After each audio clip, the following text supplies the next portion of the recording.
So we are going to get started. Hi, everyone. My name is Elizabeth Aloni. I'm with Schnepp's Media. We are the largest local media company in the New York metro area. And we are thrilled tonight to be welcoming an expert in executive coaching, Meaghan Janedis, CEO of Eagle Point Coaching. And we're going to talk tonight about a very important topic about coaching students to confidence, careers, and success.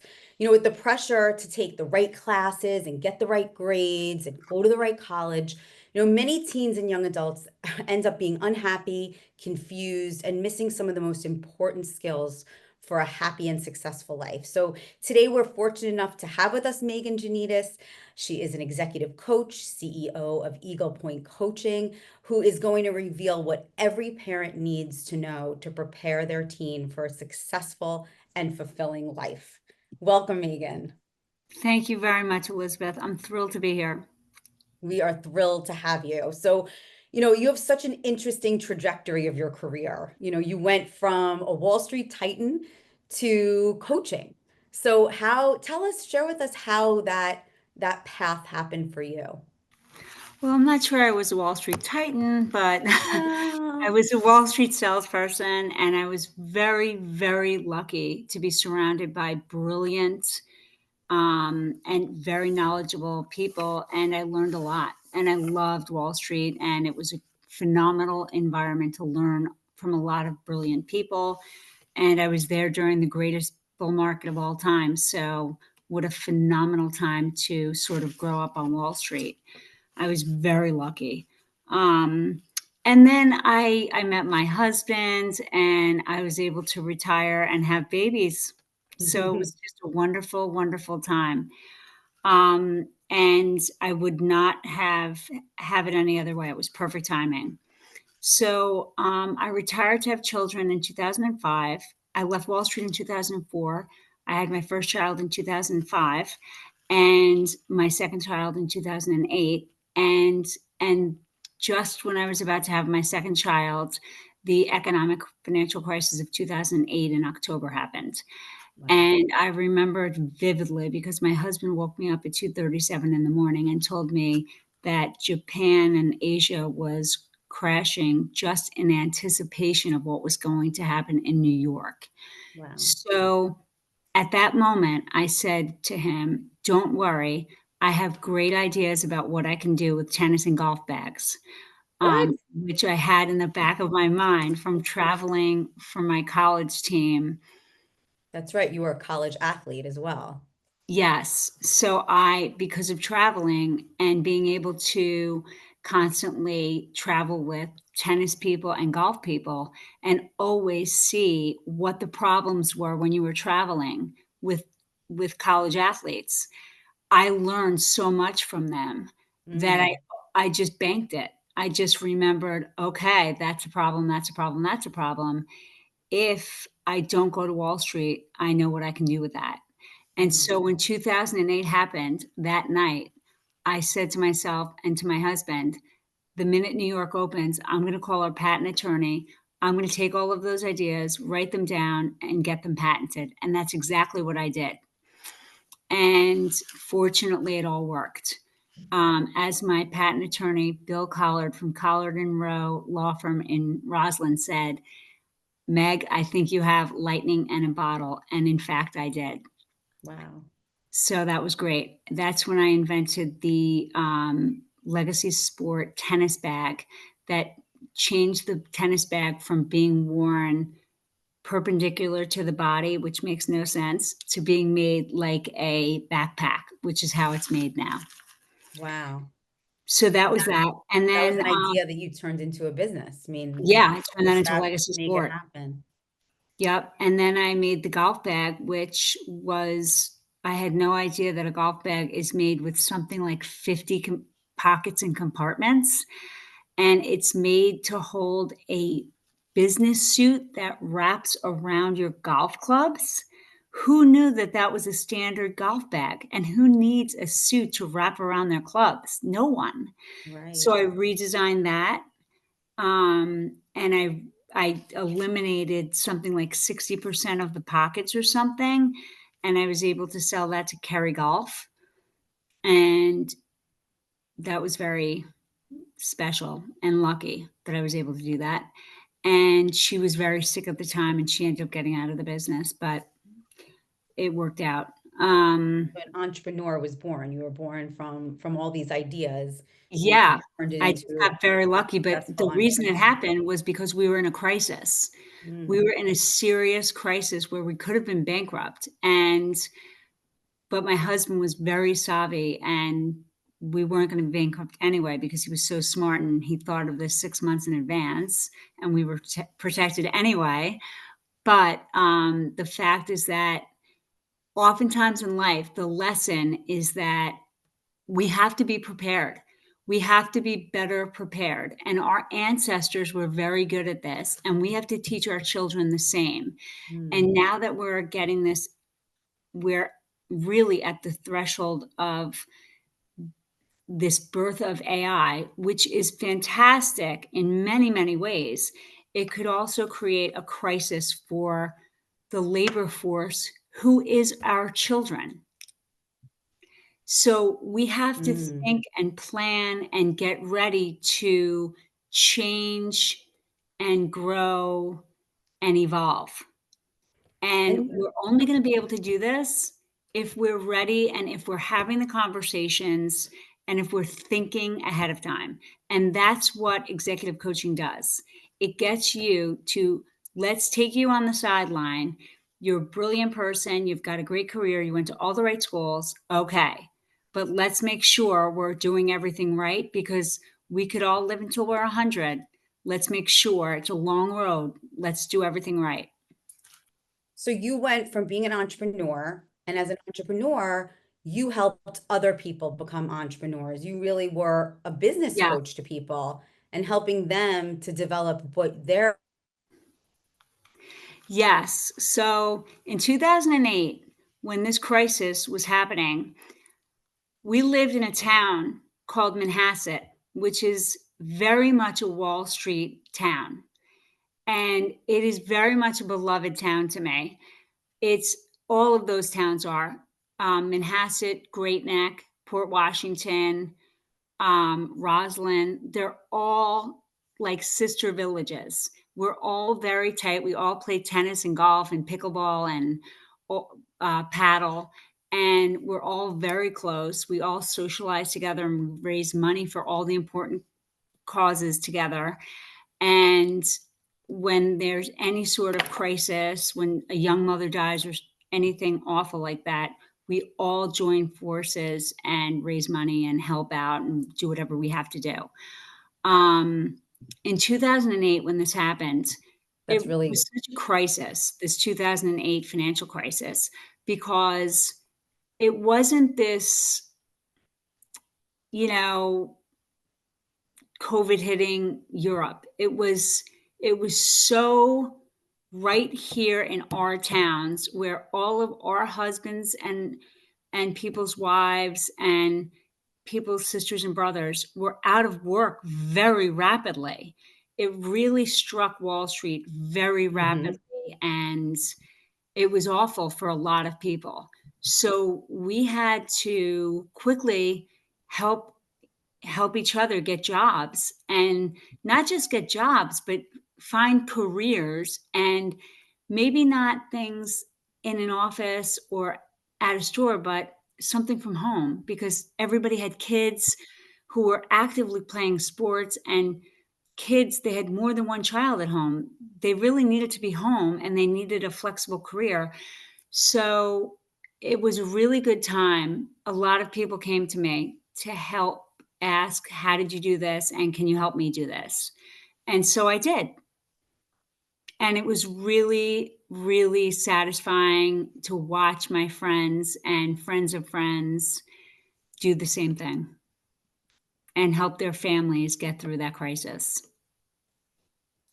And then how did you go from helping businesses start businesses to helping young adults?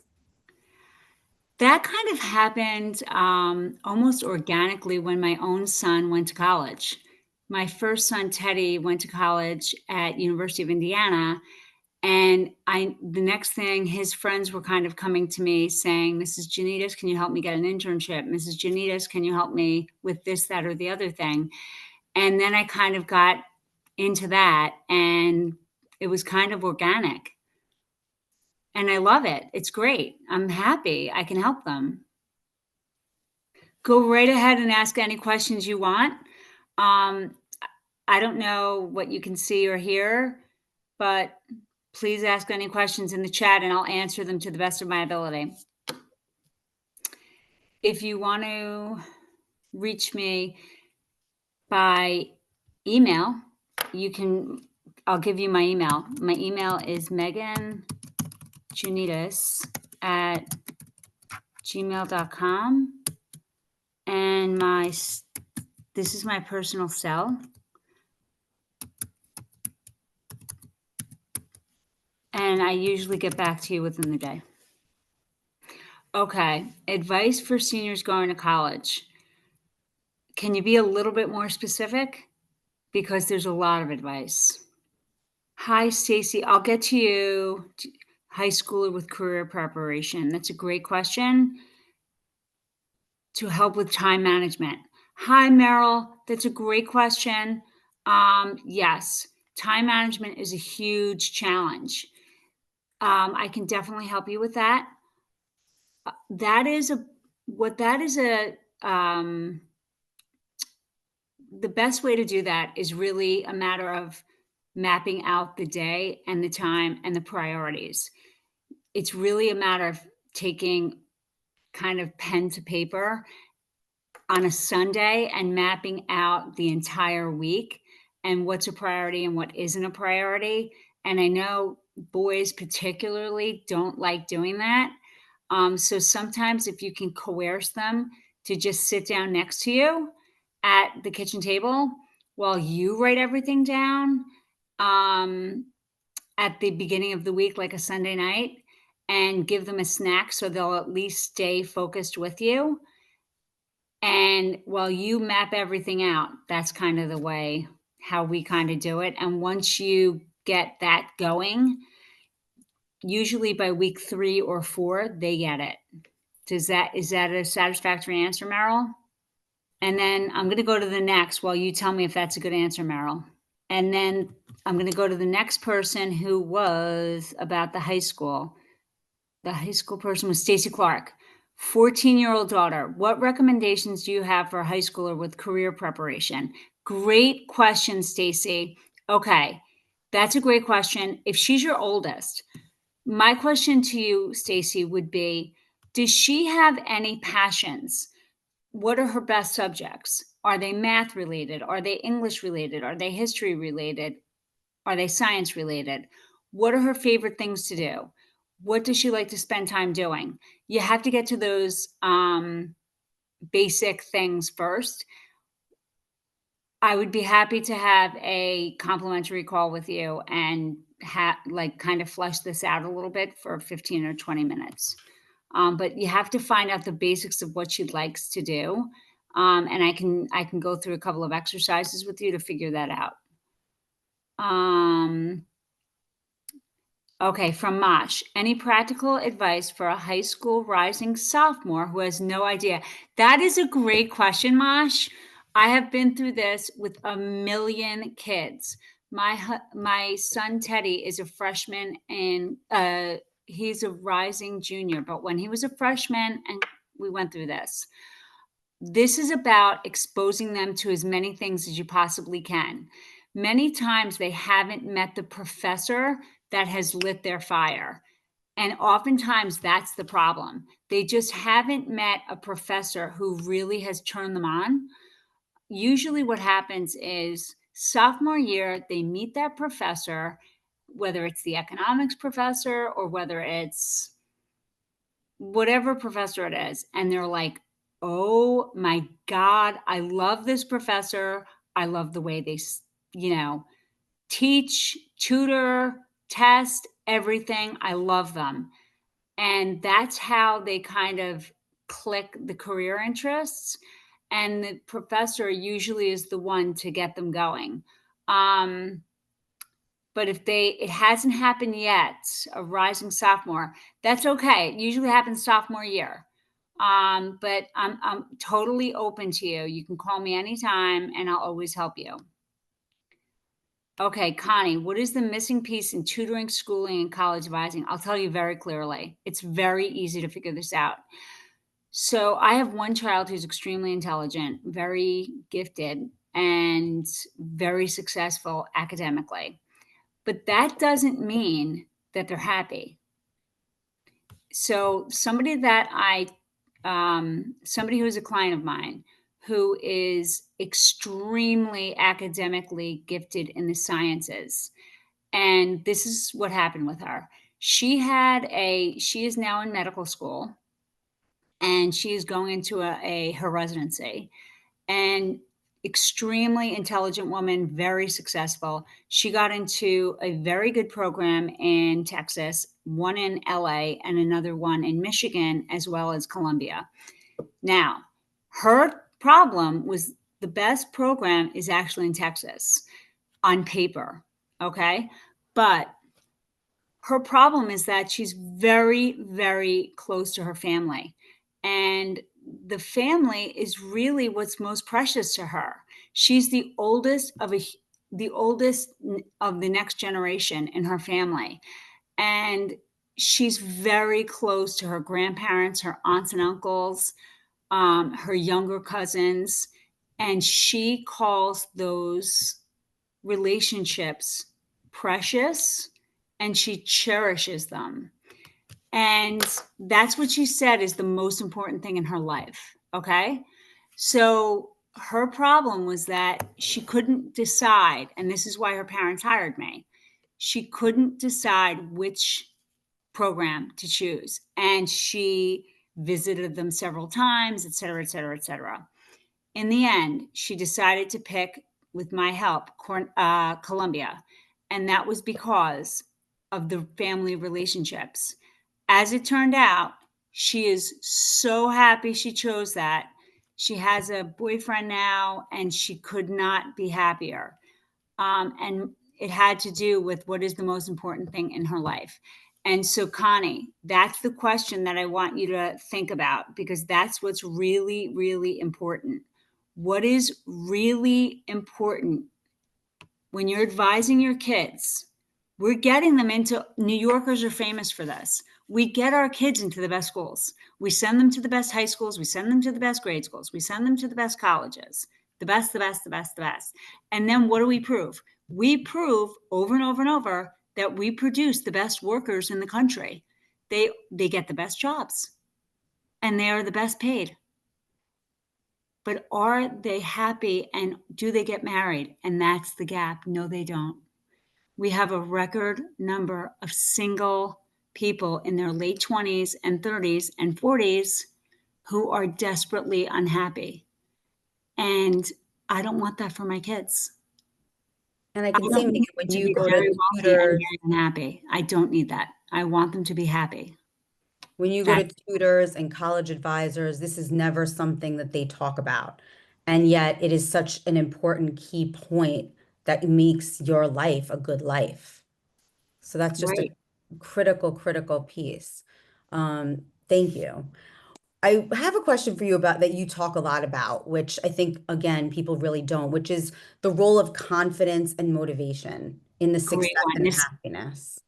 Nastasia Harriet just mentioned that as well. So we'll answer that. That's a great one. Okay, so that is really the crux of coaching. It's confidence.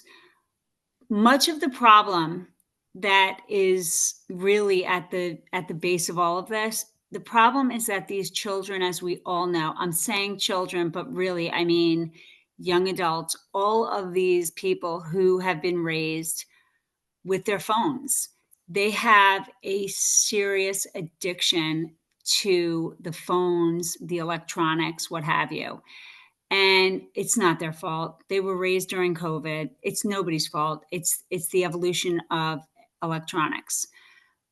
The problem is that we don't want their lives to be dictated by the for the negative. We don't want them to be single and miserable and in their 50s and realize they're very wealthy, they're very professionally successful, but they're all by themselves and they have no family and they have no spouse and they have no kids, and there they are. Mm. So that's what we're trying to prevent. So, the number one thing we need to teach these kids now is they need to unplug. And I mean this sincerely. They need to put their phones down for a couple of hours every day. They need to walk out of the door, smile, and meet some people. They need to figure out, what does Tommy, what does Josh, what does Adam, what does Usha, what do they like to do when they're not working? What do they like to do when they're not studying? One of the things they absolutely need to do to be able to thrive on this planet, they need to be able to learn how to make friends and keep them, so that when they go through crises like we go through, we've been through many crises. Our generation has been through many, many crises, that they have a friend to lean on when they God forbid lose a parent, when they God forbid go through a financial crisis, when they God forbid go through something horrible. And when they go through a wonderful thing like a wedding or a shower or a baby or something great, that they have somebody to share those ups with, that they're not alone. And so we want them to learn how to make lifelong friendships. And that's very, very important. That's the missing link. These Mm. kids don't know how to make friends. And that's critical for survival on this planet. And do you think that that has a relation to the confidence level? Because I think that's also another thing that, we Absolutely. It see is these the children, confidence young level. adults not It having that is the confidence. confidence level. Yeah. People with friends have confidence, and people without friends don't. It's Mm. just that simple. Really important. And friends, it's also business relationships and how we engage with them, because there are a lot of forgotten skills that you talk about too that are so important in life, that make the difference between success and failure, both financially and emotionally. Things like etiquette, things like, just interviewing skills, manners, things that maybe we have taken for granted that at this generation of young adults are missing. Can you share about that? You have some extraordinary stories about that and experience about that. This is true. I don't know whether I can say I'm so lucky because I'm so old.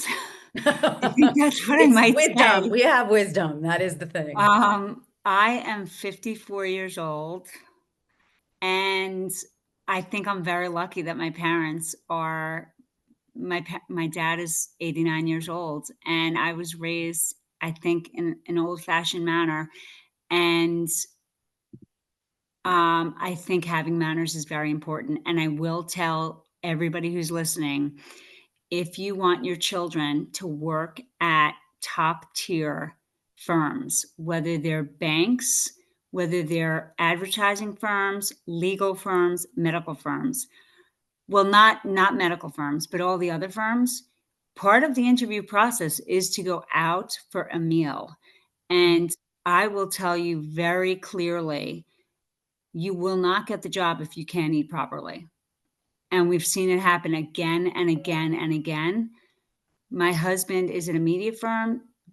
I mean, it just, if you don't know how to eat a meal properly in a restaurant, and you don't know how to talk properly and engage with other people over a table properly, you cannot be counted on to represent a firm in front of their client, then you can't get the job.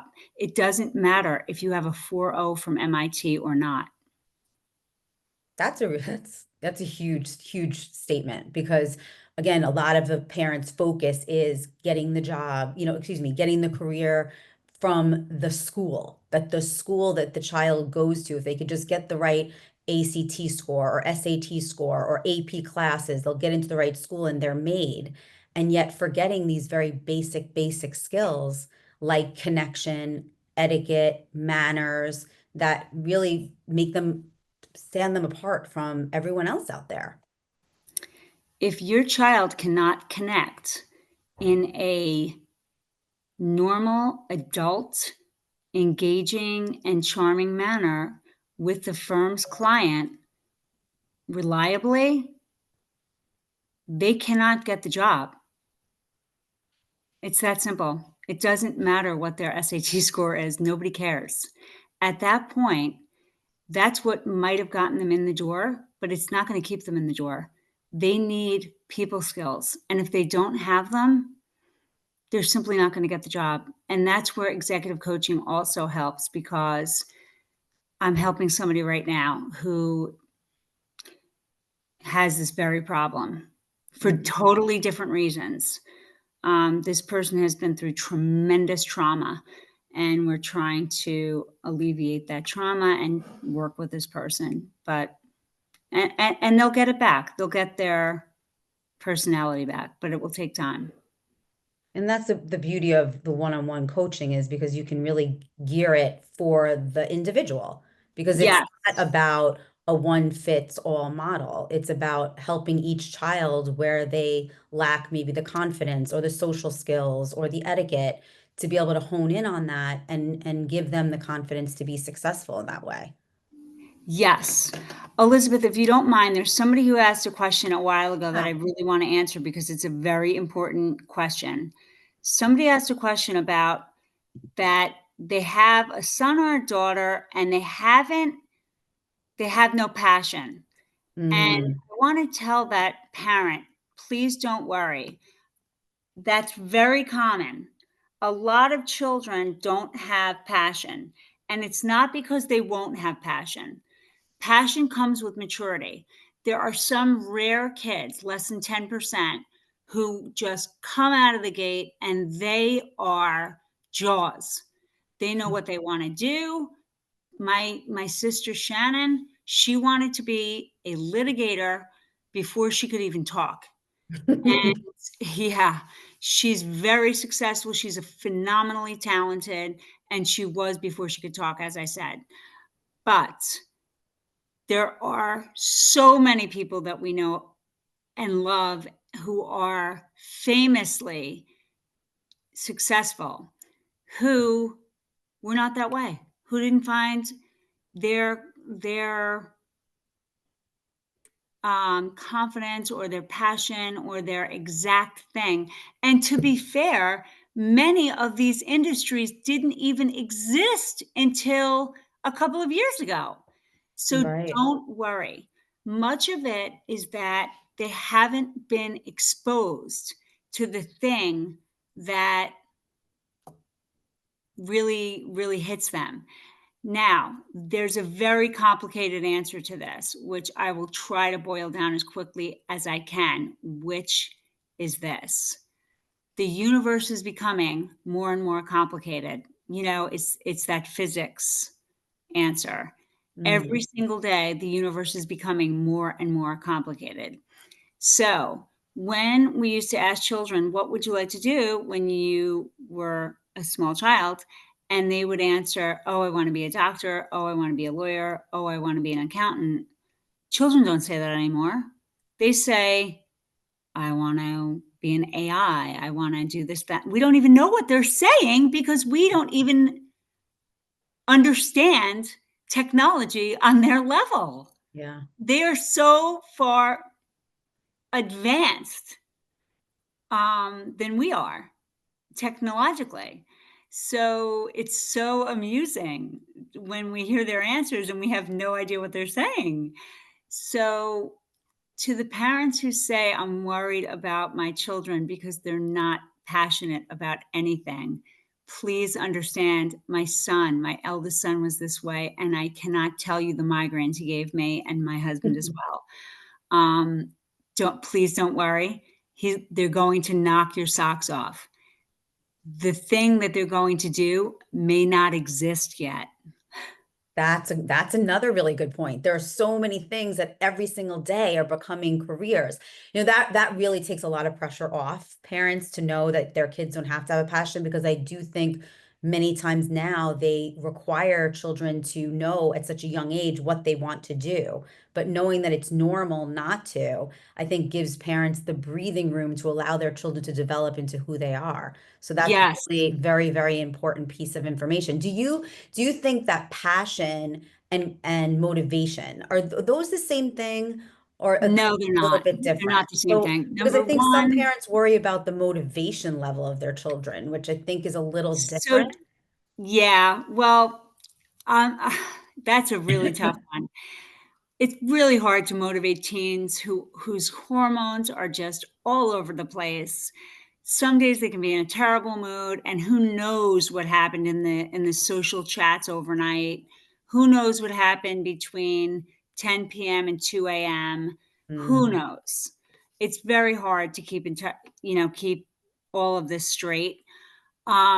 This is what I have to say. You are your child's cheerleader. Whatever happens, it is your number one priority to love them. And I understand my sons have disappointed me, but my number one son has crushed me. And he's on the rebound. He's climbing his way back. But it has been a climb. It's tough. And somebody taught me that, and it was such a great lesson. No matter what they do to us, your number one thing that you have to do every day, you have to love them, no matter what they do to you. mm, That means you don't just have to give them a house, a bed, and food. You have to hug them every day and tell them, I love you no matter what. And really hug them and make yourself mean it. It will feel good, and that's you beautiful. will break barriers for them. That's a good reminder as we're heading into Mother's Day weekend. And I think that's also another thing about not feeling like you have to do it alone and the value of having an executive coach, because our job, like you said, is to love them. Yet sometimes we need other people to step in and help them Yeah. see the way in other areas. We're so busy about getting them up for school and making sure they get to their sports and, scheduling and hugging but what about, all those other things? And that's a beautiful thing that you bring to the table is, being that other adult in their life that can guide them in some of these tricky things that we're not experts in like you are. But I want to also really tell you, I'm doing the best I can. Also, I've had great results in my practice because I also think there's something to be said when you're not the parent. I think Mhm. there's something about that magic of not being the parent, and then they want to succeed for me. I really think there's something to that. And it's Um, okay. It's okay to reach out to other people. I think sometimes parents feel concerned that if they can't be everything for their child, but you really show that you can be another adult that can step in and guide them. right. And How I also really want to stress another thing. It's so important to let them um, be exposed to so many different things. I mean, we let our kid, and I'm not saying that we're great because we're not. We are the biggest failures, if anything. We are the champions of failing. We let them play hockey, lacrosse, football, soccer, this sport, that sport. I can't tell you how much money we spent on all these sports, but in the process of doing that, they made so many friends. They have friends from every sport. To this Mhm. day, they are still friends with all these kids. And that makes me so proud of them. I love that they have friends from every nation around the world. I love it. I absolutely love that they have an appreciation for humanity. I love that. I love that they've bonded with so many different kids from so many different walks of life and that they still have these friendships. And that comes from the sports.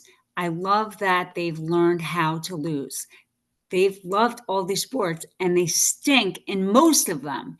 And there's a real lesson there The Mhm. fact that they like to play sports that they are not good in is a very good lesson. Yeah, they say you learn more from the difficulties and challenges in life than you do from the successes and the wins. So if they're in a sport that they're not the best at, they have to face that on an everyday basis. I think it's a really good point to bring that up, that that's kind of the hidden value of sports that not everybody thinks of. I did share on the chat Megan's email address, her website, which is eaglepointcoaching.co, not com, but co Yes. in coaching, and her number as well. So you can reach out to her and set up your appointments and ask more questions, because executive coaching for young adults is really a game changer.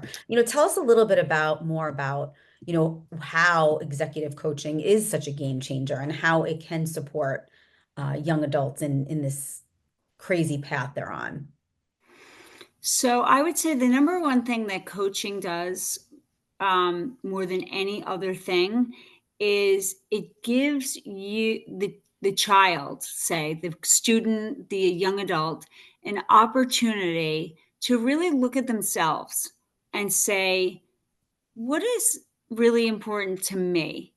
Mm. Up until this date in their lives, they're saying, okay, I have to learn this. I have to learn this. I have to master this skill. I have to master this skill to get into this school, et cetera, et cetera, et cetera.